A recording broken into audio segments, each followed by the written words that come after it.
You guys are rolling. Oh. Oh. Can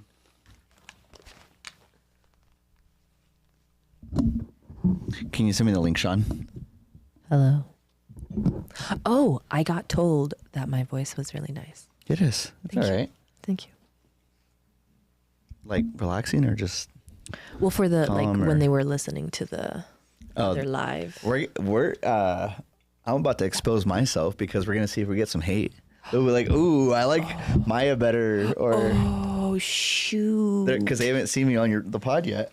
Oh right. No. It was the comment from the live stream that we did last time. That's the one when we both were on it. Oh, it was? Yeah. Oh. Okay. How nice. I know. Is that the link? There you go. Oh, that's the next. That's not good. Oh no. I can't handle Twitter's new URL. Just feels wrong. Yeah, I know. Did you see what X their new policy change about the whole blocking? The whole blocking thing, no. So even if you block someone, they can still see your stuff. What? Yeah, So what's the point of blocking them? exactly. It's weird. So there's no point. Yeah. Okay. I don't know what it is. I'm like, bro, what is this shit? Gotta Well, sign as in. Maya gets ready to post the link for the live, I'm just. Oh yeah. probably should have posted that earlier. That's all I mean, I posted like Come on, go to it. Did you post a reminder that we're going live today or something? I did post like a little boomerang thingy, and now I'll just post the copy. All right. Ooh, here we go. Here we go.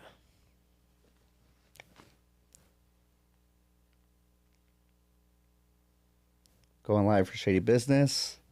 Talking about insurance and car companies or car insurance companies today, and we're ranking them based off of marketing spend. So we'll see how this goes. Most of them suck. Here for the next hour. If you guys want to watch, let us know. I'll put the link here. See you then. About to go live. Every time you comment, we'll do 5 jumping jacks. Every time you subscribe, we'll do 10 lunges. Roberta will. Oh. Yeah, totally.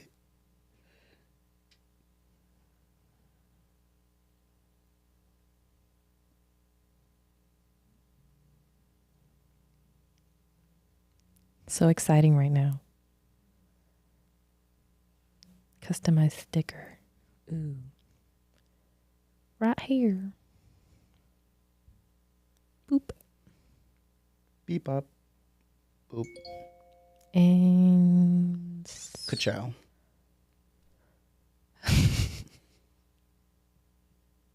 You look like you're creeping right there. Being shady. being shady. Live now. Not love. Live now. We're loving Live now. this one. Okay, wow, there's so many things to tag. Wow. I know. I figure you guys are. I don't think anyone's watching, but if anyone is, sorry. You're just watching us. Yeah. Well, I mean, it tells you right there, right? Yeah. Perfect. We can see. Okay, back to the other thing, though. Back to the action. This one, open. Why did it? Yeah, if you are watching this live right now, which I don't think anyone is yet because we didn't even post it, we'll find out. But we'll have to clip this because this is being recorded on the studio channel right now. And then the final, actually, Sean, you'll have to let me know your thoughts on that. If it would be a good idea to, like, obviously, oh, let me mute that.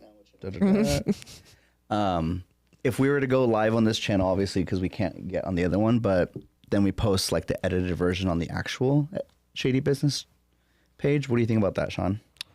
I mean, I think the only reason we can't now is just because you have to wait 24 hours because YouTube doesn't, like, they want you to make sure. I don't know. It's one of the restrictions they have, but Yeah, no, I get that part. Yeah. I think just doing it on your guys' YouTube is probably the best bet. Yeah. Keeping it on there and then doing the full edited down version as a video. What is the minimum subscriber amount you have to go live on your own channel? You just have to request it in a waiting period. Yeah. Okay. Well, let's get All right. started. Maya, would you like to introduce us? Yes, of course. Hello and welcome back, or welcome to Shady Business, the podcast where we explore online commentary on scams that live on the internet. In this episode, we are going to be ranking car insurances, your most favorite ever thing to ever do ever. Wow, that's really intense. From best, subjectively the best, or I don't know how you would say that. They're not, nothing's the best. Yeah. But as good as you can get. As good as you can get to the worst you can get. Sure. Yeah. Yeah, so in short terms, in this episode, we are going to be ranking car insurance companies from most to least shadiest based off of the experts at hand here, which is Maya and I. Yes, exactly. Side note, we are in no way experts on this topic. Please take this with a grain of salt. All opinions are our own and do not reflect that of SB Studios or Shady. Well, no, Shady Business, it does reflect. It's all Shady Business. Yeah. All right. So car insurance, we all have it. Unless, you don't have a car. Which... I'm like, who are you talking about? Right. If you don't have car insurance, you're probably not complying with the law because you have to have car insurance if you have a car. Someone said that or something like that. Something like that, supposedly, allegedly.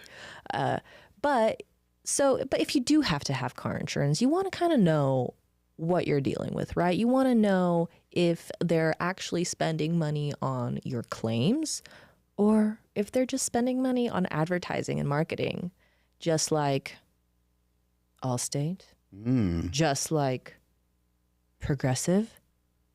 Ooh, that's just a couple that we're going to be talking about. In the post-recording, we should play when you said that, just the song for them. Allstate, you're in good hands. The jingle. Yeah. But I personally, disclaimer, I do have Progressive. I recently switched to Progressive because I wanted to save some more money. I had a rough year in 2020. It was not a good time. I'm pretty sure none of us had a good time that year. And I happened to get into two minor incidences. Minor. One was at a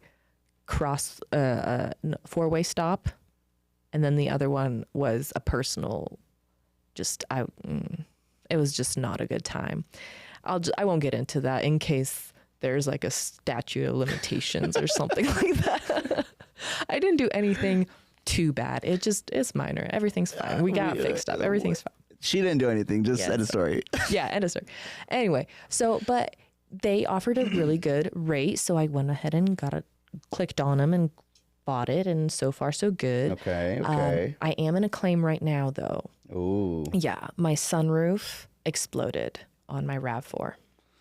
Yeah, why did that happen? What did you do? Dude, I didn't do anything. I was driving my cute little butt from Nampa to Caldwell, going to a shoot, and it was around 3:30. There was nobody out except maybe like one or two little four-door stands, one truck. No semis, no construction, no anything. Okay. Just driving down there, and all of a sudden, pop, crash, bang.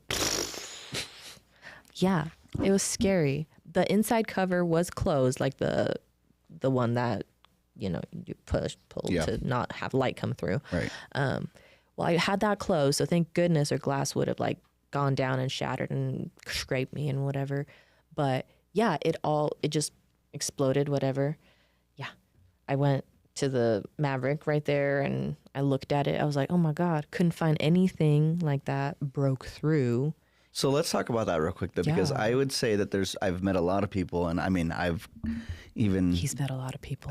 I've met a lot of people that have gone through what you just kind of talked about, which is like having something happen to their car and it's kind of unexplainable. Yeah. You can't really put your finger on it. And then the first thing that you're worried about, like, is this covered? Yes. Oh my gosh. That was the first thing. I'm like, oh my gosh, are they going to actually cover it? So the first thing came to your mind, were you worried did you know in confidence that it was covered, or did you not know? Well, so my car is under a year old. Okay.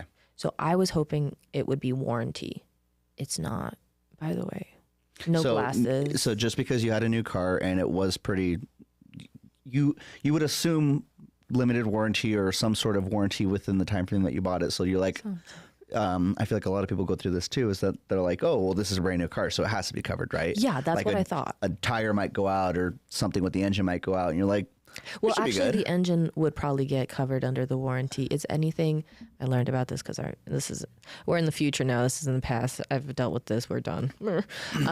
But apparently, anything that like bodily happens from the environment to your car is not covered. It's Right. just from the car itself if it happens to break. And how did you learn that?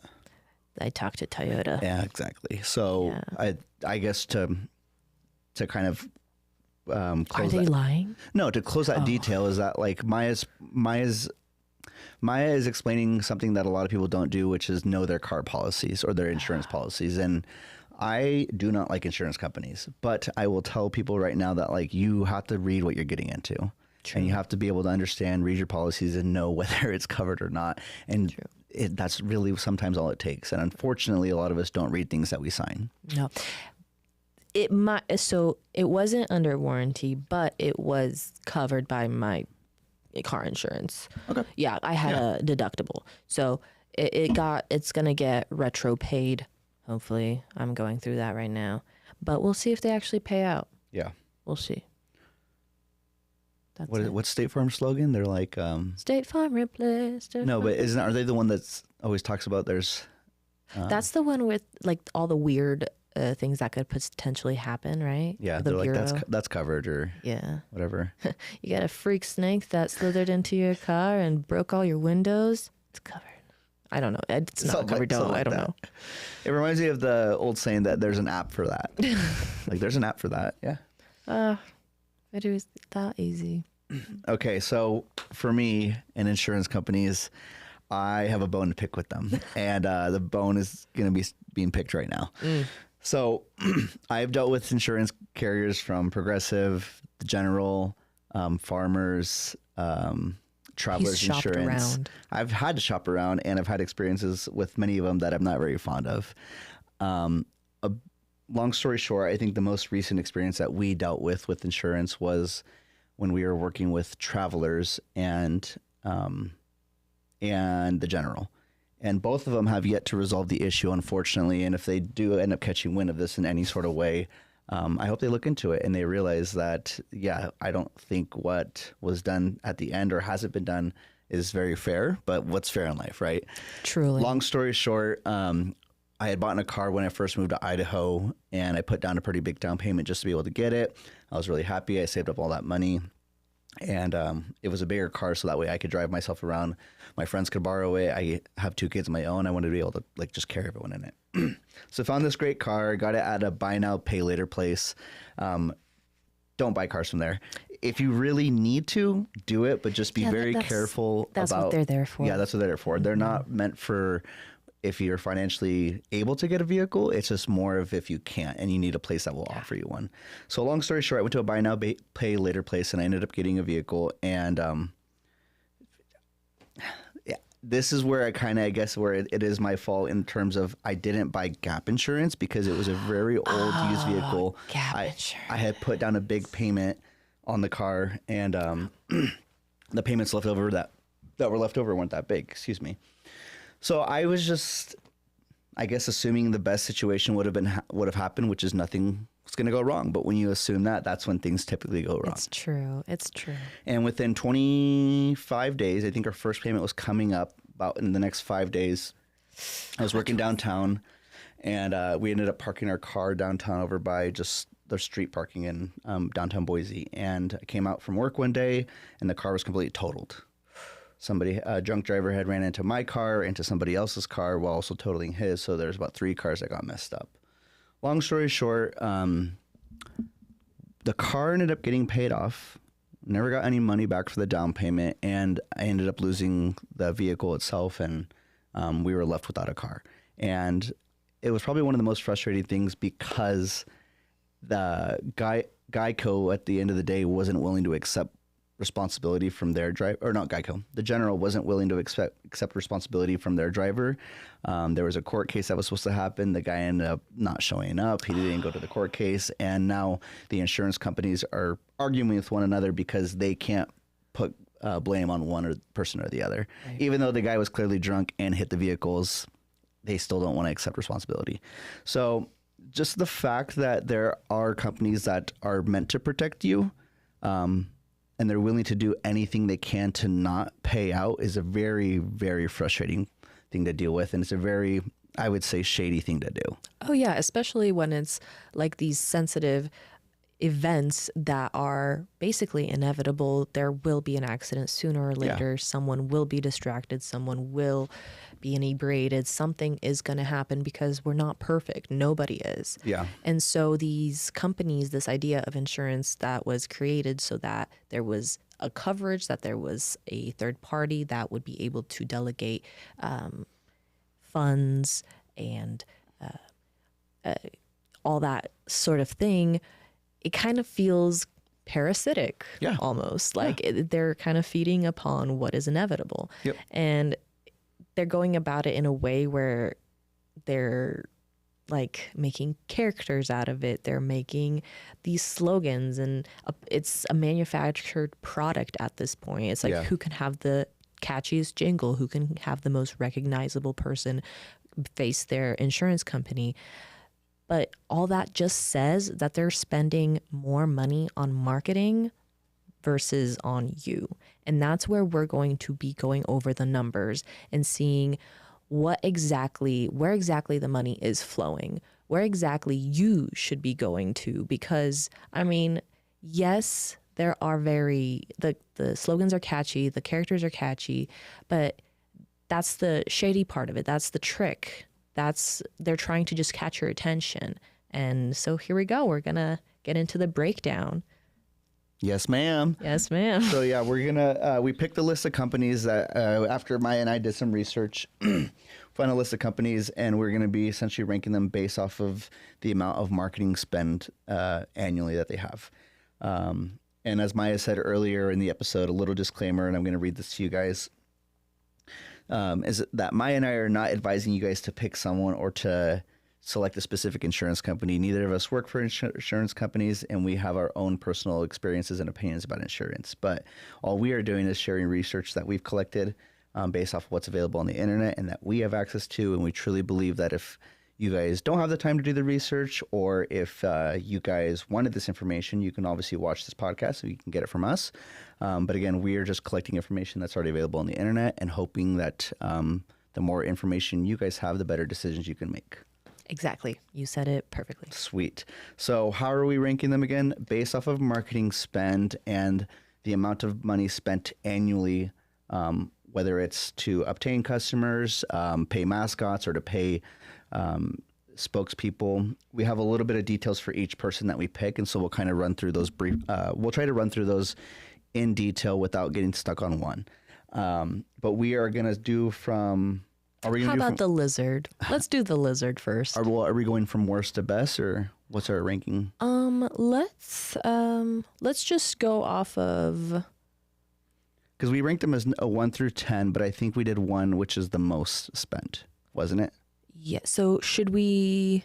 I feel like maybe we should start with the least amount of insurance companies in the tier, maybe. Okay. So like American Family is only in.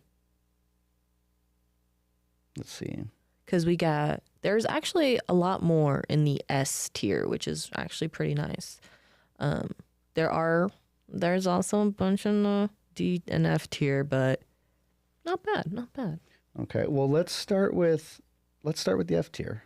Let's start with the F tier. Yeah, we'll go backwards basically. All right. Let's talk about the General. Oh, the General. The General. Shaq, if you're listening, get out, man. Get out now. You're screwed, man. You're about to be on the hook for all these claims that people aren't paying out. Just keep the DJ career. What's happening with that? Just stick with that. Just omit the insurance, man. You're got it going on. Come on. Okay, so the General, minus my personal experience with the General, they suck. I'm sorry, they do. You guys have a lot going on. You guys have got a lot of moving parts, and you specifically are meant to insure high-risk drivers. Yes, that is their niche. That is the specific niche that they cover, i.e. my incident. I'm pretty sure the guy that hit us, I wish I could just say his name. I'm pretty sure the guy that hit us had like either multiple DUIs already, and he was already like at the verge of like not being able to get insurance or have his license. And that car that he hit us with, I think, was also a rental. Oh, yes. And then, so apparently, allegedly, they spend about $150 to $200 million, both digital and traditional advertising, with Shaq O'Neal being the number one spokesperson. Now, why is that the only reason that you did go with the General then? No. So the thing that I was looking at was the fact that the General has to lean into more, and we read about this a little bit. The reason why they use Shaq as their spokesperson is because they wanted to create something that people could relate to, or that people felt like they could lean into a little bit. And the company's idea was, hey, let's get an NBA celebrity. Yeah. And let's make him relatable to everybody. I mean, yeah, NBA games, basketball, it's a very like, it's a very popular sport. People watch it. So I guess yeah. Well, the problem at the end of the day is how much they're spending on marketing versus how much is essentially getting paid out. And I would say also how satisfied a lot of customers are. But this list specifically is, we are ranking them based off of how much they spend annually, and from the information that we collected, how they are as a service provider in correlation to their spend. So I would assume, and I think people can kind of jump to kind of a conclusion that if they have the money, they must be doing something right. Right. So at least, it's probably like a volume thing. Well, and that's the thing, is that even if they do have the money, it doesn't mean they're always doing something right, but this is an example of what they're using their money for. Right. So I think Maya already said it, but the General, we put it around number 9 or 10 in spending. And right now the General is spending anywhere between 150 to 200 million annually in what Maya said, digital and traditional advertising methods. Yeah. Shaq started back in 2016 and earns about 2.2 to 5 million annually based off his partnerships. And like we said before, the General targets high-risk drivers and uses Shaq as a way for consumers to feel more comfortable with them. Doesn't mean you're going to get the best coverage or the best payouts, but you might get an affordable rate. Yeah. And for all those reasons, the General's in the F tier. Yeah. I wouldn't advise to go with the General unless you're in a situation where it's your only option. So now, let's go to the D tier. Okay, let's do it. So I want to actually talk about Liberty Mutual. Yeah, I please. had Liberty Mutual. Let's hear it. And they helped. They did pay out. They did all the things that they were supposed to do. But at the same time, I feel like my rates were always extremely high. Like, it seemed very high. And now I'll tell you the expenditure for their marketing. So for Liberty Mutual, they spent between 800 million and 1 billion a year for their little TV advertisements. Most popular is the Limu Emu, which is a highly visible strategy. They have a unique narrative to stand out in that regard because they use a very quirky approach. And so you see a lot of their commercials on there. They have the Liberty Bibberty guy and that whole arc. I think I have somewhere in here where, the Liberty Bibberty guy, he did not disclose his annual income online, so I couldn't find it anywhere. He was like the only one that we couldn't find. But I mean, based off of the numbers from Liberty Mutual on the 800 to 1 billion, I mean, man, that's a lot.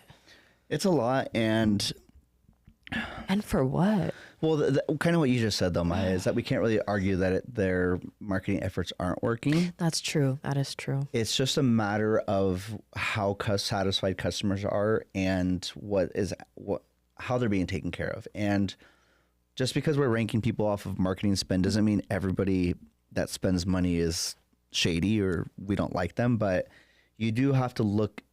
Like a big problem I've always hear people talking about is the price of insurance, how much it genuinely costs. Yeah. And if the cost that you're paying is to pay for or is like part of their marketing budget. Right. Like, you know what I mean? Because that's what I felt like when I looked into the numbers, I was like, wow, I did not have any sort of record before I got them. And then when I got them, you know, Yeah. I got through the whatevers. But I was a safe driver. I've never, this is my little flex on you. I've never been pulled over ever for anything. Really? I've only ever had that incident. But I've never been pulled over for speeding, never been pulled over for a wrong turn, an illegal U-turn, anything, nothing. Nothing. So I had the perfect record, and still I think I was paying, I want to say $600 for 6 months, $700 for 6 months. And now I'm paying $400 for 6 months. Okay. Yeah. Do you pay it all up front? Yeah. Yeah. Do you get any discount for that? Yeah. You do a little bit? Yeah. And this is Liberty Mutual, right? The Liberty Mutual. Did we was my cover really their expensive. annual spending? Yes. Okay. So next. Well, so Liberty Mutual is going in the D tier. Yes. Correct. Liberty Mutual goes D. And I think we don't actually have to mention the numbers since we're doing the letter ranking. Yes. Yeah. So Liberty Mutual D tier. Let me read these for Liberty Mutual real quick so that way we have these. It's marketing spend, strategy, and fun fact real quick. So you said how much they spend every year annually? I read what was on your sheet. I can't remember the number off the top of my head. I'm on the bottom. 800 million to 1 billion a year. That is crazy. Yeah. That is crazy. And a little detail on their marketing strategy.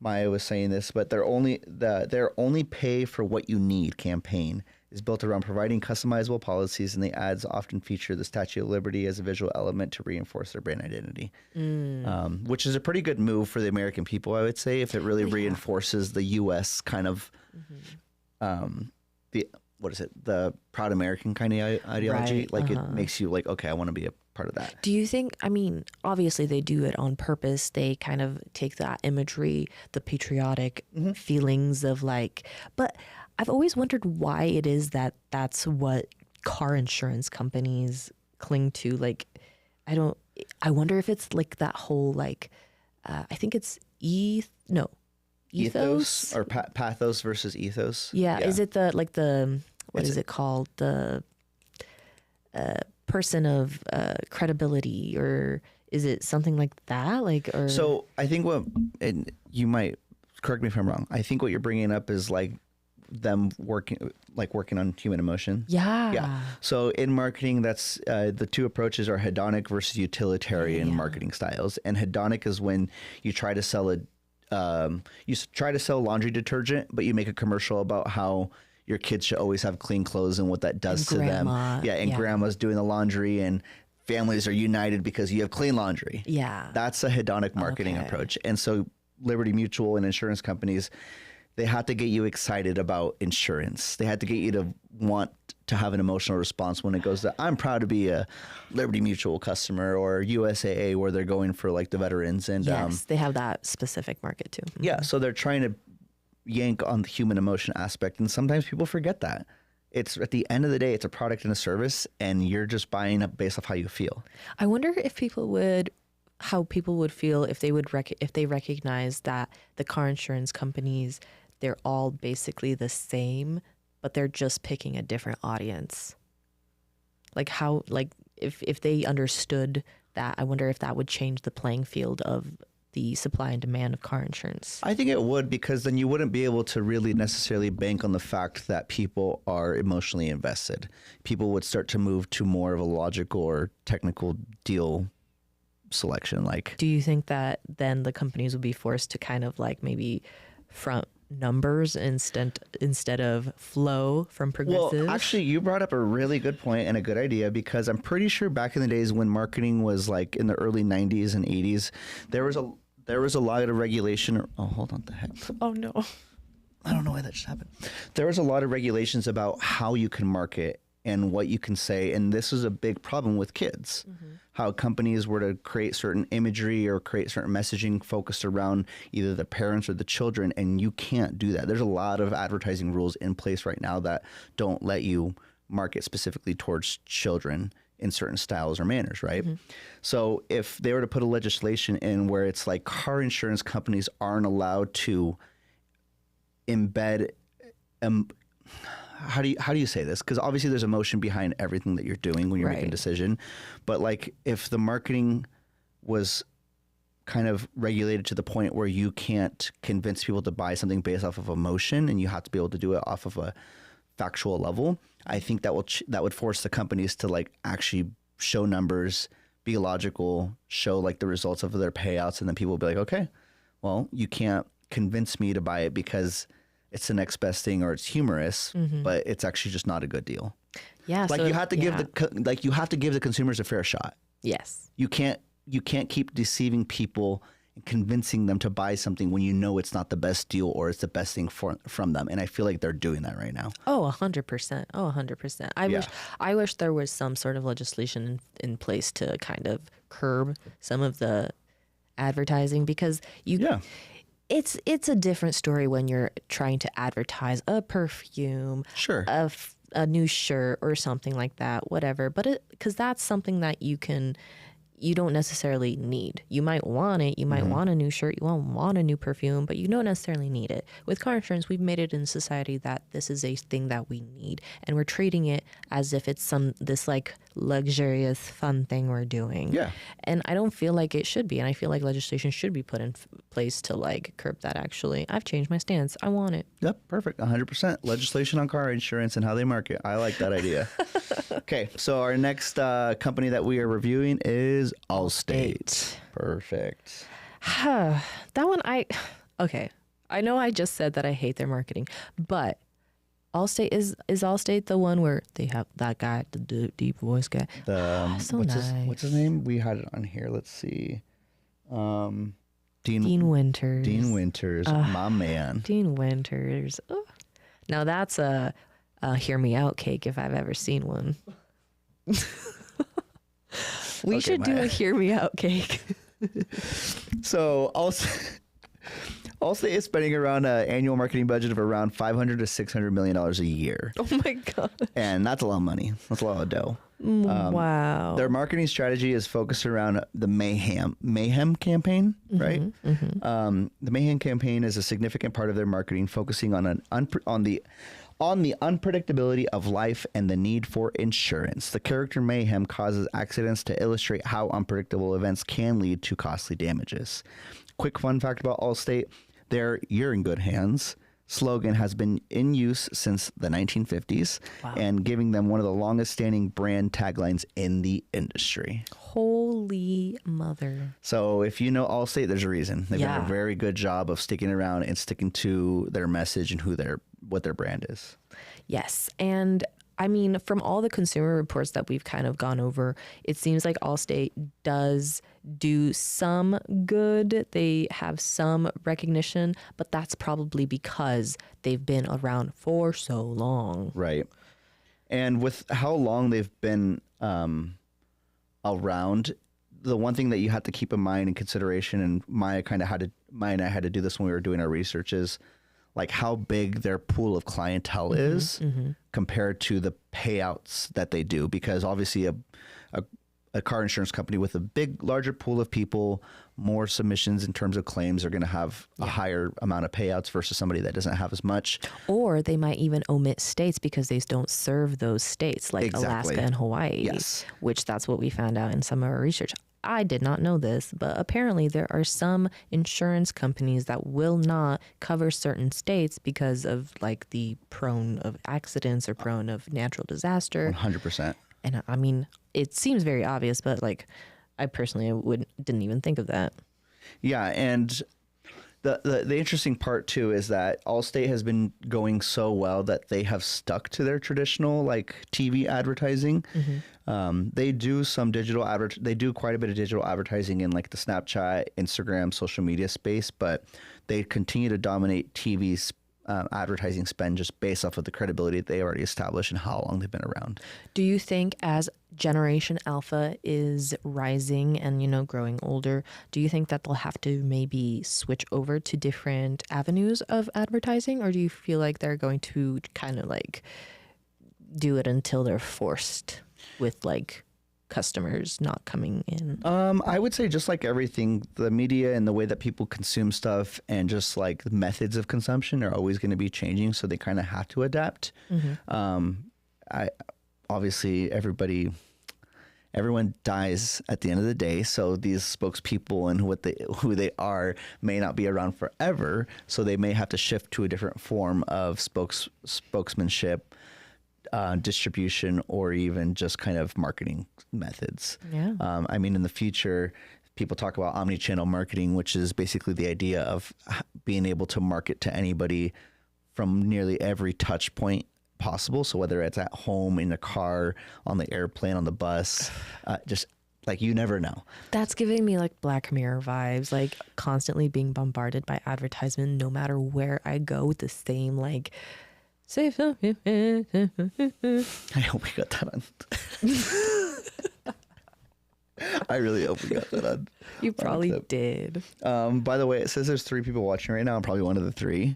So feel free to say hi, Maya, if anyone is watching. Hello, 3 people.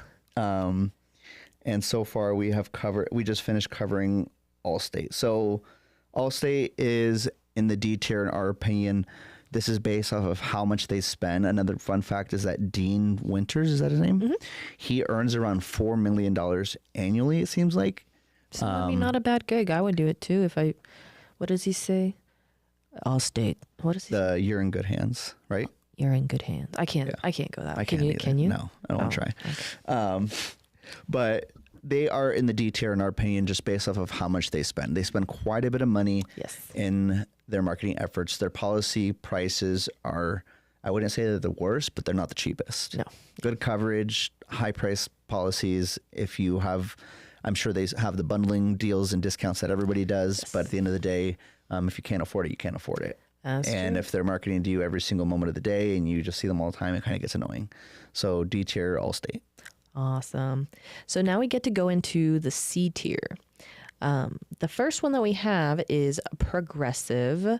They spend around $1.73 billion every year on advertising. Your favorite, Flo from Progressive, makes around $1 million a year, and she started in 2008. So, hey, she's probably made a big chunk of change. We found out that her counterpart, what's his name? Jamie. Yeah. He makes about $500,000 annually. So, he'll get there. Yeah. Flo does make more. I definitely think she deserves it. Definitely. She's been there forever. She's been there for a long time, and she's definitely created the personality that Progressive stands very strong on today. I do like, I like working with them. That's my current agency so far. They are affordable, I feel like. And so far, they've been really nice. I will find out in a couple of days what happens with that one thing I was talking about earlier. Not the one in 2020, but my glass. And we'll see if they'll retro pay me back. It's fine if they don't. It was my bad because I did it wrong. But they're good. I mean, that's why they're in C tier. Like, they don't necessarily exuberantly. Excuse me, sorry, Mike. They don't exuberantly spend or overspend. They're not quite the most like saving people, but yeah. And they at the end of the day, I had Progressive too at one point, and they do. Oh, actually. No. I'm trying to remember if these were the guys that screwed us over when it came to ride sharing. So like you just have to be careful in terms of reading your policy and how expensive the policies can be based off of the things that you do. So whether it's you do something out of your policy, which is possible. Mm-hmm. So like if you have car insurance and you try to do like Uber Eats or like Uber delivery or the Uber rideshare thing, you have to have a specific policy in your insurance to cover that part as well. Mm-hmm. And if you do anything outside of that before getting it, it is not covered. Makes sense. Yeah. At the same time, my big problem is that a lot of insurance companies basically know that people are going to do things out of their policy, and without essentially giving them a warning, they kind of let them do it, and then when something happens, the fine print? It's always the fine print. It's always the fine print. They are banking on you not reading the fine print. Yeah, that's why it's tiny. Yep. And that to me is kind of like one of those things where they're just trying to find a way to make sure that their hands are off the responsibility of like, oh, well, you didn't read the contract or you signed a waiver. Or I think there was a South Park episode that was dedicated to reading the fine print, and every time it was about the Apple Store. Yeah. Yeah, it was pretty good. Yeah, it was good. But yeah. So that was Progressive. Mm-hmm. You mentioned the spending. You mentioned Flo and Jamie. And they are in our C tier. While they're not the worst and they're not the best, it is a good insurance company to work with if you can afford them. If they're they cover your region, and if it's just, I guess if it's based off your preference and if you like them. C's get degrees. Yeah. The only other thing I've heard, though, is that Progressive does have a high turnover rate with their claim department. So you may be dealing with one person one week, and then the next week it's a whole other person, which is very stressful. So that is actually why they went into C tier. That's hilarious. Yeah. Apparently you can't keep people. All right, now let's talk about the Geico. The lizard. Okay. I like that little thing. He's pretty cute, not gonna lie. They used to advertise with the caveman. Do you remember that? Yes. But then people got mad. There was some people that got mad about them talking about how easy it is a caveman can do it. Like, oh yeah, was that Geico? yeah. Yeah, that was. But they had that campaign for a while. They had multiple cavemen. They had the whole family thing, and then they got rid of it. Yeah, because someone said something at one point during their time, and then it was gone. And then the lizard came. So Maya, tell us a little bit about Geico. I personally have never had it, but my family did. It was okay, I think, for what it was. Most of these companies, they don't do anything extra. They either have a bundle option or they have Snapshot. I think that might be. I think that's State Farm. Is it? Or no, that's the Drive Safe program is State Farm. Yeah. There's one insurance company, or they have like, if you can prove, you can like attach certain monitors onto your car. I think that was Liberty Mutual. I think Liberty Mutual has a Snapshot thing where you can put it on your car, and that could lower it if you can prove for like, I think it's a week or something. Yeah. Progressive, sorry, I didn't mention this earlier. Progressive has a 6-month reward program. The Drive Safe program. Mm-hmm. Yeah. Yeah. So, but Geico, let's see. What did we say about Geico? Geico spends about $2 billion in annual spending every year. They are heavy, and I mean heavy, in TV, radio, and online channels, making it the largest advertiser in car insurance market ever. And they are also the ones that also don't cover Alaska or Hawaii, by the way. Yeah. But they do take on a lot of drivers, so I can only assume that it's because they don't want that drain of those two states. Maybe, I don't know. Yeah, and well, what I kind of was reading earlier and what I got for our notes for today is that like Geico, they tend, from our research, they tend to be more upfront about their pricing and their claims process than most people. They do get quite a bit of claims compliments about their customer support and their claim process. So how long it takes, how clunky it is, or how I guess people just aren't happy with that. But overall, they do excel in pricing and convenience. And a lot of people may lack the faith in the responsiveness of their claims, because what we found out is that with how much marketing they actually get quite a bit of new clients pretty often. And with the growth of their clientele, they actually struggle when it comes to responding and being able to be responsive and a good insurance company. That's funny. Yeah. So their marketing is basically helping them, but also hurting them. Imagine being so good at something, it's actually bad for you. Yep. And some customers actually feel misled by the 15 minutes could save you 15% or more on car insurance, because it does not take 15 minutes to get car insurance. When has it ever taken 15 minutes? Yeah. So if you have ever fell for that trick, I'm sorry that you lost 2 hours of your time. It's just catchy. Yeah. I mean, it makes sense. I get what they're saying, where it's like you can sit down, look online, see what your options are. It could probably be about 15 minutes to save. I get that. But when it comes to actually getting your insurance, that does not take 15 minutes. They're insinuating that you're going to look in there on their website for 15 minutes and be like, okay. And then take the additional 2 hours to do it. Yeah, and another talking point that that can be brought up is that Geico tends to underprice coverage, leading to frustrations when customers need to file claims for more expensive repairs or more extensive repairs. So if you total your entire car, there's a reason why they won't get you a new car, because they don't got the money for it. It's going to the It's going to the gecko, the lizard. But at the end of the day, the rapid customer growth and expansion through aggressive marketing sometimes causes issues with their consistent service. So where does that put them, Maya? A big old C. Big old C. Sorry, guys. You should probably cut down on the marketing. Probably do better priced policies and higher payouts. Yeah. Okay, we're moving our way up to B tier. So these are the ones that you guys want to listen for and you guys want to get. These are the companies that should be there for us and they should be protecting us as they claim, but we'll find out, right? Exactly. So first in B tier, we have State Farm. Now, State Farm's whole thing is local agents, local representations, local families, local. And with that local in mind, they spent about $1 billion trying to prove that. They heavily invested in the local advertising. It is one of the largest car insurance company that by market share with around 16%. So if you have State Farm, you're in the majority.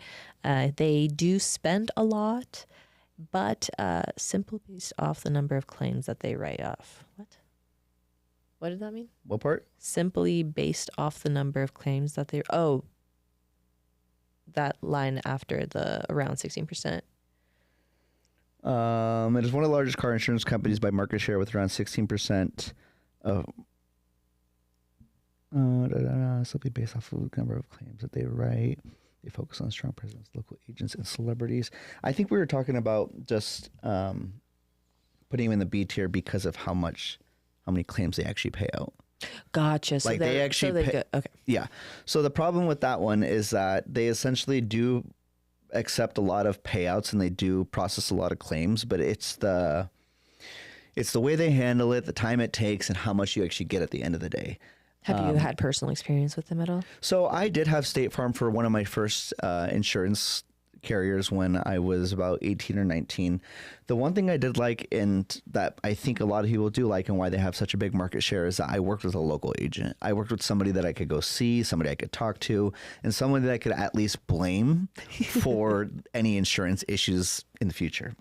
You had a face to a problem. Yeah, whereas if you're dealing with Geico, what are you going to go yell at a lizard and call online? I mean, shit, I might. Progressive, you're going to call online as well, and yeah, it's just a lot of agents aren't readily available in your local area unless it comes to State Farm. Yeah, I do see a lot of like little buildings and like little like it's like pockets of State Farm local, and then they have the little name of who it is, and it does feel very personal and very nice.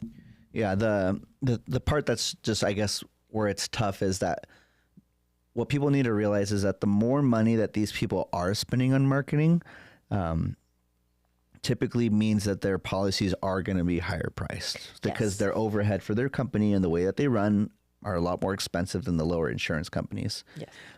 We would hope that the higher price policies would give you better payouts and more consistent and better coverage, but that's not always the case. And I do believe that they do try and make up for the fact with the whole local agent, personal touch, human person, which a lot of people put a lot of value on, and it is why they are in our B rank.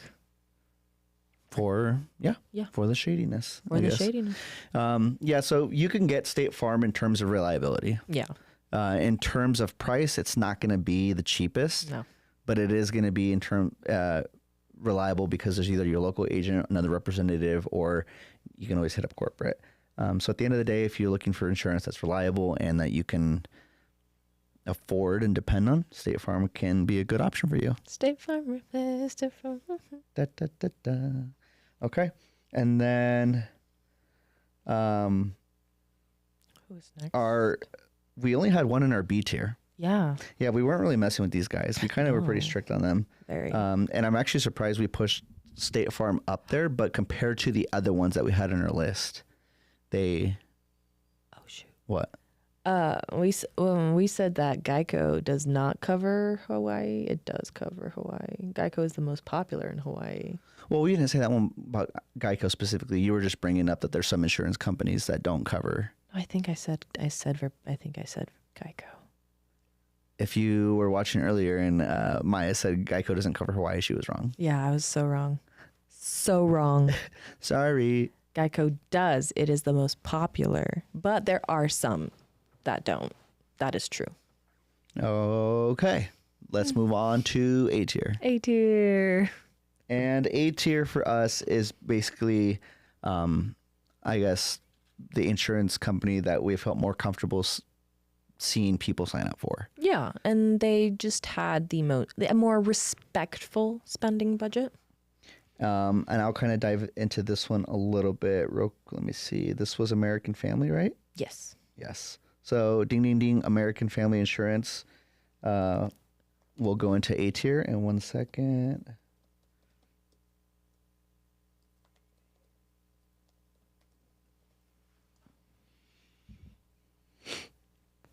Okay, so fun facts about and details on American Family Insurance. So American Family Insurance spends around $350 million annually on advertising, putting them among the larger mid-tier insurance spenders.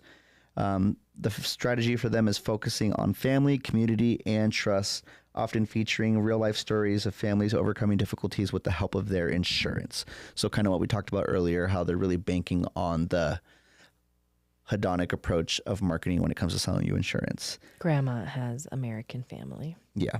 Their messaging revolves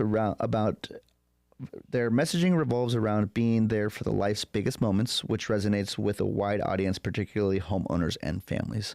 So when you are buying your home and you are thinking about, I guess, life insurance, car coverage, home insurance, American Family typically, and their name has it for a reason.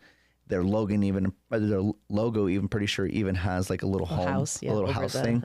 And they really do lean into family oriented, really tapping into that. Yeah, for family oriented approaches.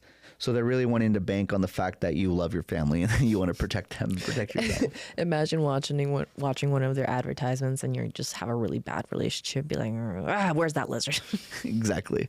So if you do look at American Family overall, they're really traditional in the way that they sell stuff and the way that they market, and they're not using any crazy flashy approaches where they have to convince you with mascots or with high profile celebrities and thinking that you have the same insurance as Patrick Mahomes. Like they're really banking on classic, I would say, American values, which is family and being safe. Yes. And security.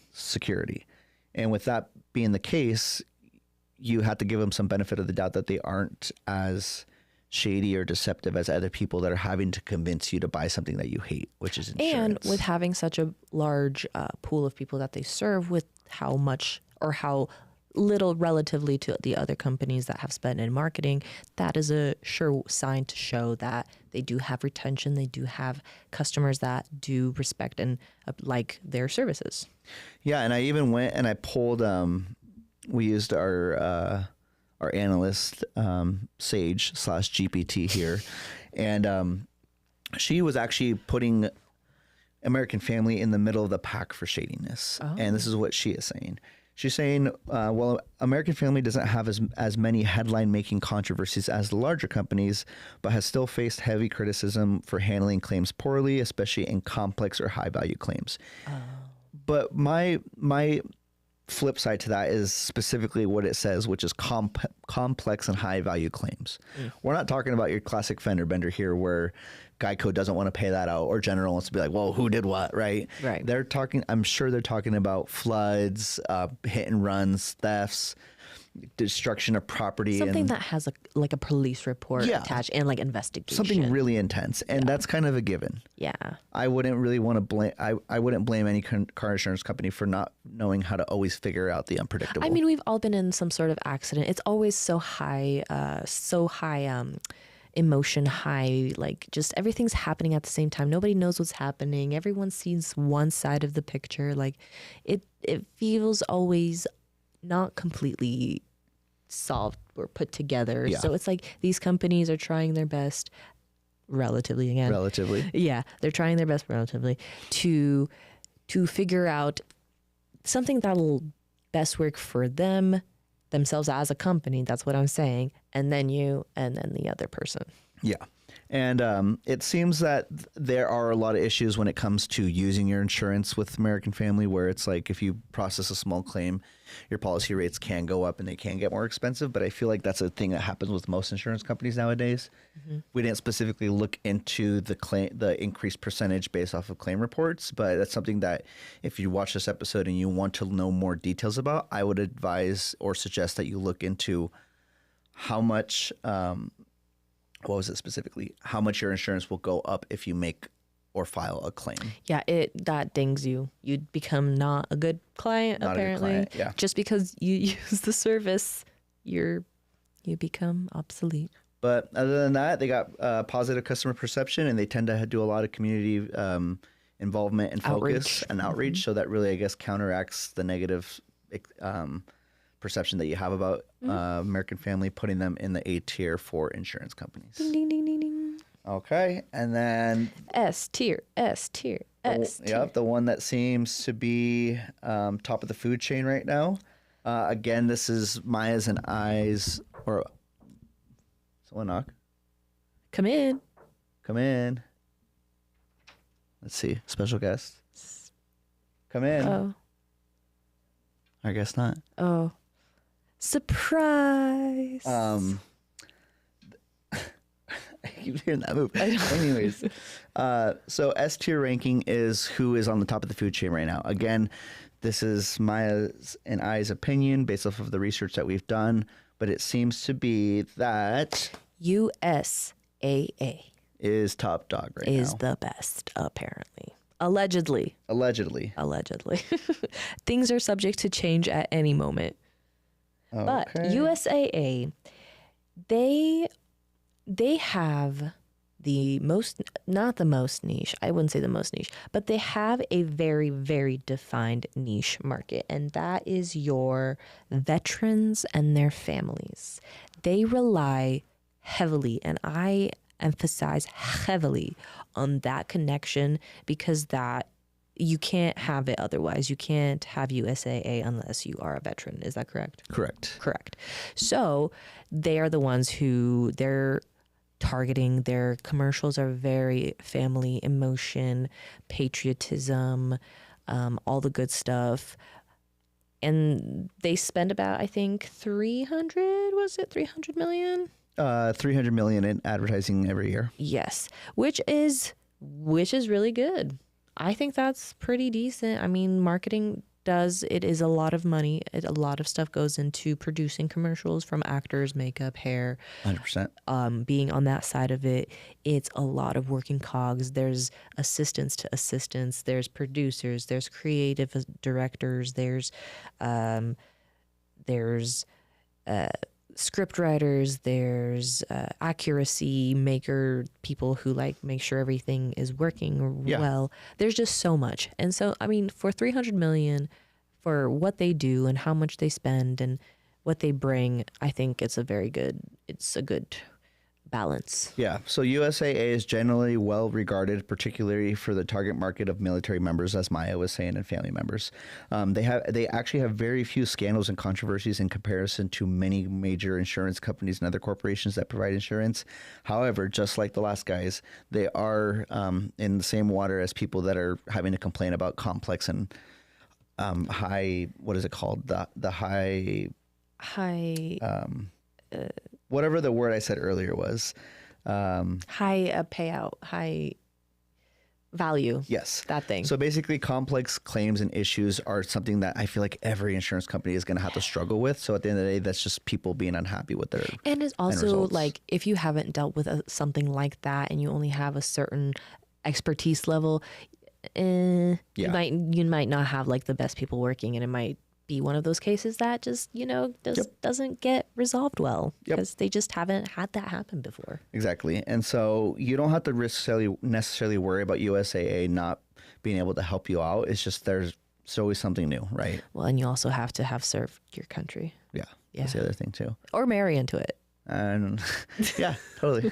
But overall, they are seen as one of the most reliable and least shady companies on the market today, largely due to their niche customer base and the focus on the service over the marketing. Yeah. They actually spend less than everybody on our entire list, and they have some of the highest customer satisfaction rates out in the market today. Very nice. So I think that's a worthy stance and position to be in our S tier. It is the golden standard. And there were a couple honorable mentions that we didn't mention that are, at the end of the day, I guess, in S tier. Yeah, but they're not quite USAA. Yeah, and I think one of them is limited to only 48 states. So, like an honorable mention that Maya found was Amica. Amica. So Amica Insurance, they are. Oh, I think it's Amica. Amica. I'm sorry. Amica or Amica? I think it's Amica. Like America. Yeah. Amica. Let's say Amica. I can YouTube it really fast. Well, Amica is spending, if you want to, yeah. Okay. Amica is spending around $100 million annually and relies more on customer satisfaction and word of mouth. But they do only operate in 48 states, so that means their claims pool is going to be smaller than somebody that would operate in 50 states. So based off of that, it doesn't necessarily mean that they're better or worse. They could be right in the ballpark of where USAA, American Family, and Farmers lies. The second honorable mention would be Farmers Insurance. I have personally dealt with them a little bit, and they are known as reliable and trustworthy, but their the prices aren't the best. They can be pretty spendy, just like most insurance companies, and it really depends on what you can afford and what you're trying to cover. But Farmers is spending around $600 million annually on advertising alone. They are known for two big things, which is J.K. Simmons and his role in the company, and then the celebrity endorsements that come along with them. And Farmers has also embraced the humor in their commercials that showcase humor in insurance. it's Amica. Amica? Yeah. So who was right? You were right. Oh, nice. Roberto was right.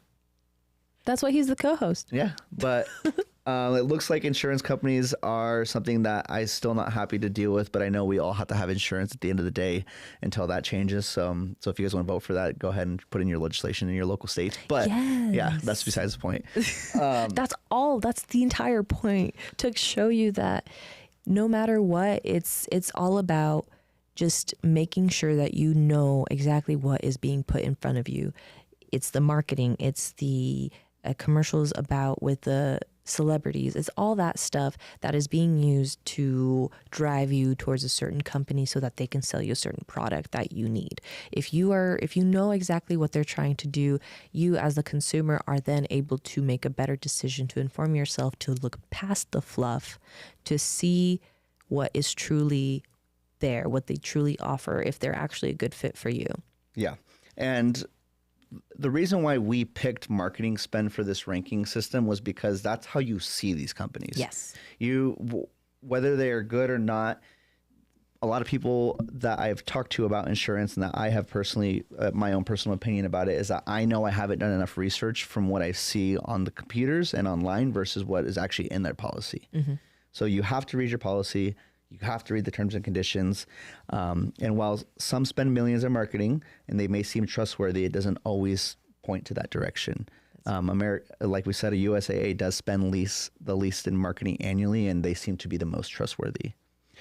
Was there anything else you wanted to add, Maya, about the insurance company specifically?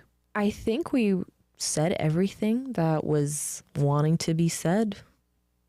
Yeah? Yeah, I think we got everything. In the next episodes, we're going to try and focus on some submission-based stuff. So if you have any sort of scam story related to you or a loved one that you would like to share with us, please, please, please go ahead and DM the Shady Business Podcast on Instagram, or I don't know where else they would put something. The Instagram. The Instagram only. Yeah, just reach out to us on the Instagram just to keep it all in one place. Yes, please. So, yeah, and again, this episode and most of our episodes are always going to be about just getting you guys information so that way we can have the information at our disposal and you guys can make better decisions based off of what you want to buy, things you want to do. Mm-hmm. And so, like today's today's topic was insurance companies. Exactly. Everyone deals with insurance, and if you guys have any insurance stories or other questions about it, we could do a future episode and cover that stuff. But as of right now, that is our ranking list for U.S. insurance companies and their marketing spend. That's right. I hope you learned something. And if you didn't, I hope you laughed. A little bit, if anything. A little bit. But next week, join us for another episode. We will talk about who knows what, some more shady stuff. We want to talk about banks. And what did you suggest? There's this pop-up crumble cookie in Sydney, Australia. So did you hear about this? Mm-mm. So apparently there were these super fans of crumble that went to the US, bought around $1,000 worth of cookies, imported them to Sydney, Australia, created a pop-up, pretended to be crumble, but on their site they said they were crumble inspired, but they used all of the marketing, all of the recognizable logos, and sold the cookies that they imported for, I shit you not, $17 per cookie, per one cookie. And these cookies were stale. These cookies were old. Yeah, if they're imported. Yeah, exactly. And so now all these people on TikTok are going around showing their little taste tests and talking about how it's gross and whatever. And yeah, that's what I want to talk about. Okay. Well, it looks like we will be talking about cookies soon. I know, I'm so excited. But thanks again for hanging out with us, guys. Subscribe, follow, let us know what you liked, what you didn't like. We'll kind of changing the format just a little bit here and there every week. But thanks again. I'm Roberto. My name is Maya, and this has been The Shady Business.